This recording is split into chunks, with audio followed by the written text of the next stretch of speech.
Hi, welcome to Integrative Wisdom's Grief Part 4, our final selection of grief talk for this week. Verna Fisher here. I wanted to wrap up the week with a couple of thoughts, and then I wanted to talk a little bit about something that can be done to assist with this process of holding grief as sacred and not trying to just pretend like it doesn't exist or going so deeply into it that we can't function. So one of the things that I thought about with this aspect of grief is I think there's a human desire to wish and hope and pray that things might be different. And this suffering that continues when we begin to realize that all of the hopes and dreams and wishes that we can come up with are not going to, in fact, change the things that we are grieving.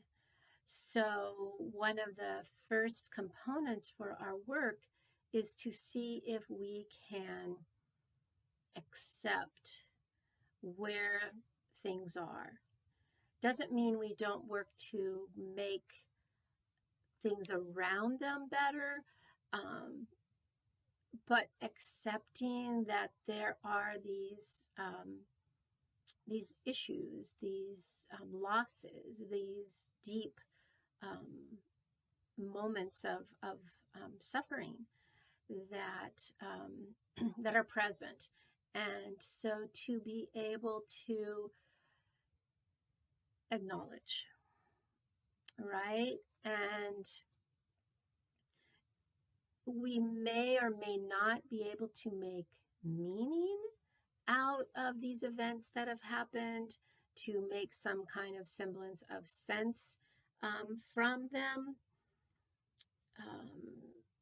But some things that happen are so deep that we may, in fact, not only be able to not make meaning, but we may find ourselves in a type of spiritual crisis, as has been called, for example, the dark night of the soul, where, when bad things happen to good people. I mean, a whole book written about this. So where do you sit with that, right? And so there's a coming to terms with whether or not you, in fact, have been struggling to accept that these things have happened, that you are never going to be able to go back, and that, in fact, the only way is through. So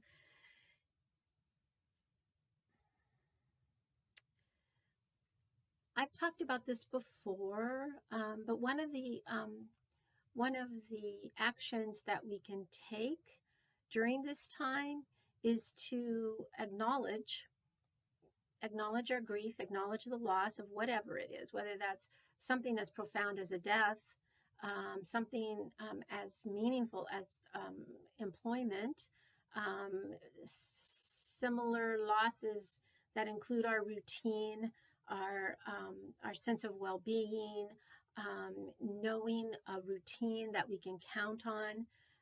All of those things may be causing us deep grief. So to create a ceremony that allows us to acknowledge in an organized way, and not just in our head to say, yeah, I'm grieving, but to actually say, I am going to take it a step further, and I am going to create a ceremony to acknowledge this deep grief that I feel. And so we've talked about it before, where you decide where you're going to hold your ceremony. In times such as these, you may not be able to have everyone that you would typically invite to something to hold space for you and to be there for you. Maybe it's going to be a ceremony with one person there, right? At any rate, you plan this time where you won't be disturbed. You can provide a formalized prayer or a poem or a quote or a reading of some kind that you have taken the time prior to research and to find.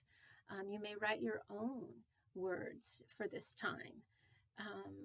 But starting with that moment of silence, starting with that gathering of all parts of you and anyone else who might be there, taking that time to breathe. There may be a song that you want to play in the background, or just simple instrumental music that is just very quiet and calming. You may choose to sound a bell or a gong. Some people will have a drum and they create a vibration to start things off that way.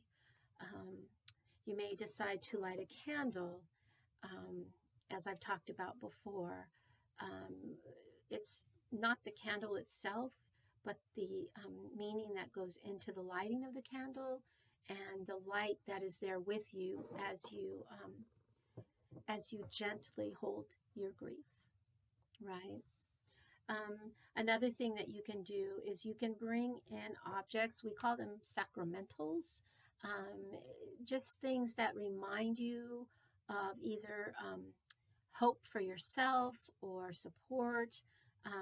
For me, things from nature can be very, very calming and healing and give me strength. There may be other things. For example, I have this heart. It says friends, and holding my friends close to me that I can't perhaps be with in the same way that I could prior to the pandemic hitting. So you may think about what losses you are going to be honoring, and gather those few objects together to bring with you as you do this ceremony.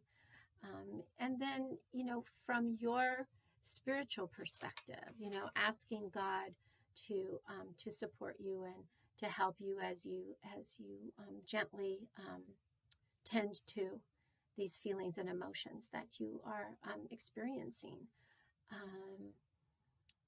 You may choose to just be in that space of quiet,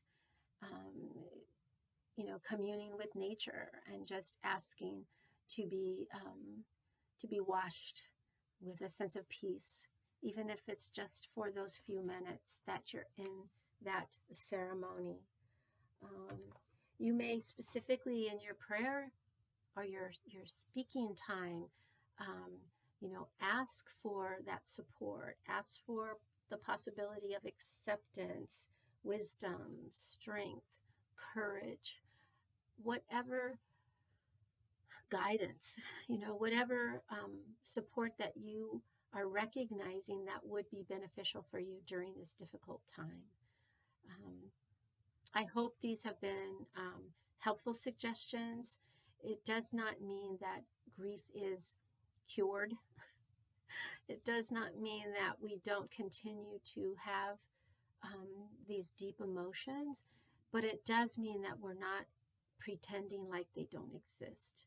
We are consciously taking the time so that then through the rest of our day, when we need to perform, we need to be present, then we will have more energy to do so, because we're not trying to stuff things down. We have allowed them to come forth, and we have allowed them to be ministered to.